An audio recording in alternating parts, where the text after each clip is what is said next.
Good day everyone! Welcome to our video lesson titled Layers of Confinement, a literary critic of the Yellow Wallpaper by Charlotte Perkins Gilman. So get ready to dive beyond the surface as we connect literature, theory, and life itself. So for our objective, first we have examined how Marxist, feminist, psychoanalytic, and structuralist theories reveal deeper meanings in the Yellow Wallpaper. Second, appreciate the emotional, social, and psychological struggle shown in the text and relate them into modern society. And last, produce a personal interpretation or critique of the story using insight from multiple literary lenses. Have you ever felt trapped not by walls but by expectations? Imagine being told what to do, what to think, and when to rest, all because someone thinks they know what is best for you.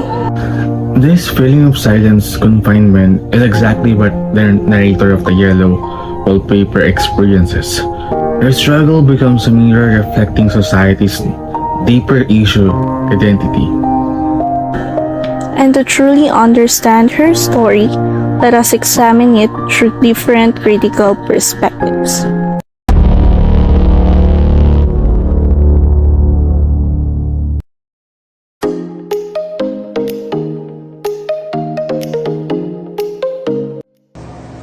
The Marxist approach look at how power and class influence relationship.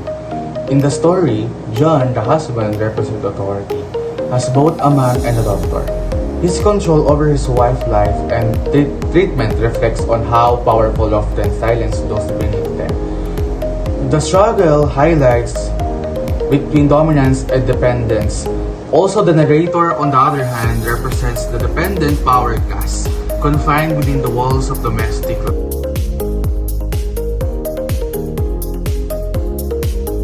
Move on to the feminist lenses. So the feminist lens highlight the narrator's struggles against the patriarchal structures that restrict women's role. She is demised, silent, and infantilized by her husband, who insists he knows what's best for her. Her prescribed rescue forbids her from writing or expressing herself. That is a reflection of how women's voices were suppressed during the 19th century. The wallpaper with its chaotic and confining patterns symbolized the domestic space that trapped her. When she finally tears down the wallpaper, it becomes an act of rebellion, a symbolic breaking free from societal expectations. The narrator's madness then is not weakness, it's resistance, a powerful symbol of women reclaiming their voice in a patriarchal society. Through psychoanalytical lens, we explore the narrator's inner world, her unconscious mind, repressed emotions, and psychological breakdown. Her mental declines reveal deep conflicts between what she desires and what society demands. The creeping woman behind the wallpaper represents her repressed self, her creative emotional identity struggling to emerge despite suppression. The more she is isolated, the more her subconscious mind projects her fear and desire into wallpaper's patterns. Her obsession with the wallpaper, therefore, is her mind way of expressing what her voice cannot say. When she finally becomes the woman she sees behind it, it signifies both psychological collapse and liberation, the merging of her conscious and unconscious selves.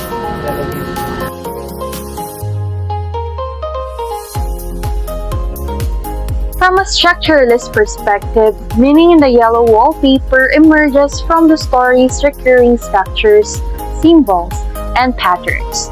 The setting, the color yellow, and the circular narrative all reflect confinement and repetition. The repeated phrases like, "I must not think," and "it got out at last," form a structural binaries. And these binaries are obedience versus rebellion, confinement versus freedom. And the wallpaper itself acts as a system of signs, a text within the text, that mirrors the narrator's mental state.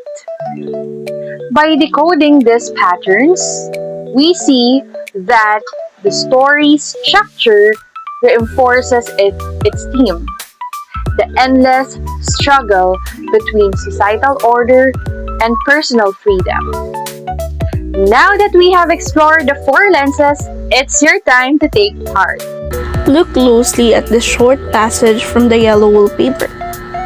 I always lock the door when I creep by daylight. I can't do it at night, for I know John would suspect something at once. So ask yourself this question. The first one, what does this reveal about the inner world of the narrator? The second one, which lens can best describe the scene? Is it Marxist, feminist, psychoanalytic, or structuralist? Share your thoughts in the comments or discuss it with your classmates. Remember, there is no single right answer. Each lens reveals a different layer of meanings. Each story had a different truth. The Marxist lens exposes social control, the feminist lens reveals gender oppressions, the psychoanalytic lens explores hidden identity, and the structuralist lens uncovers patterns of meaning. As we reflect on Gilman's message, the yellow wallpaper, we realize that freedom isn't just physical. It's also about having the voice, the power, and the right to define yourself. Also, it is not just about one woman's madness. It's about all forms of confinement that silence the human spirit. Thank you for joining us in this exploration of the yellow wallpaper. Remember, each literary lenses allows us to see the story and even life from a new perspective. Again, this is Prism of Thought. Until next time, keep unveiling the meaning behind the words.